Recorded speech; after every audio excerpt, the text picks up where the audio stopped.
Մայիսի 16-ը ցելիակիայի իրազեկման միջազգային օրն է, այն իմուն հիվանդություն է, ախտորոշվում է ժառանգական նախատրամադրվածություն ունեցողների մոտ, որոնք օգտագործում են գլյուտեն պարունակող սնունդ։ Դա սպիտակուցը, որ պարունակում է հացահատիկի որոշ տեսակների մեջ, ցորենն, աշորան, գարին, առավել հաճախ մարդկանք ամենաշատ օգտագործում են ալյուրի մեջ է պարունակվում գլյուտենը։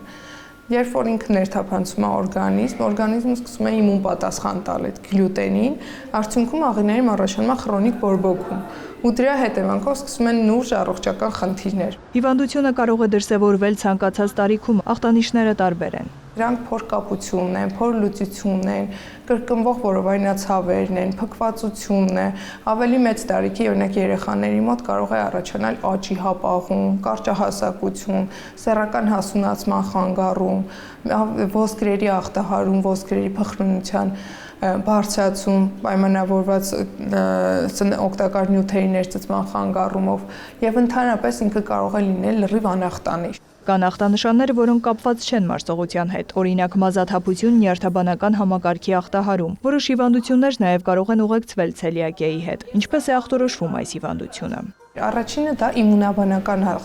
հետազոտման մեթոդն է, որ կոչվում են հյուսվածքային տրանսգլյուտամինազային հակամարմիններ, Առողջ մարդը, որ չունի ցելիակիա, շատ քիչ հավանական է, որ կունենա այդ հակամարմինների բարձր ցուցանիշ արյան մեջ։ Երբ որ դրական է լինում այդ հակամարմինները, ինքը համարվում է որպես կլինիկ տեստ։ Հաջորդ քայլը կատարվում է ստամոքսաղիքային տրակտից բիոպսիաների վերցնելը։ Մասնագետը նշում է ցելիակիայի բուժման մեթոդները։ Առաջնայինը հատուկ սննդակարգի պահպանումն է։ Բուժումը դա միայն ագլյուտենային սննդակարգն է, այսինքն սննդակարգից պետք է ընդհանրապես բացառել գլյուտենի ընդունումը,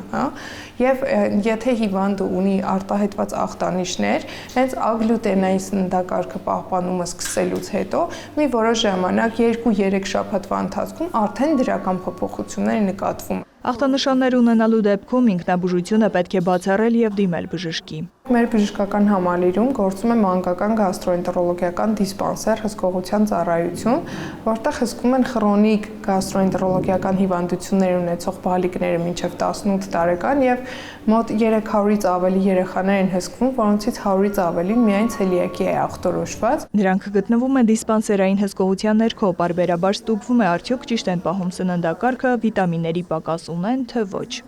Նարեկ Ոսկանյան, Արամ Հարությունյան, Լուրեր։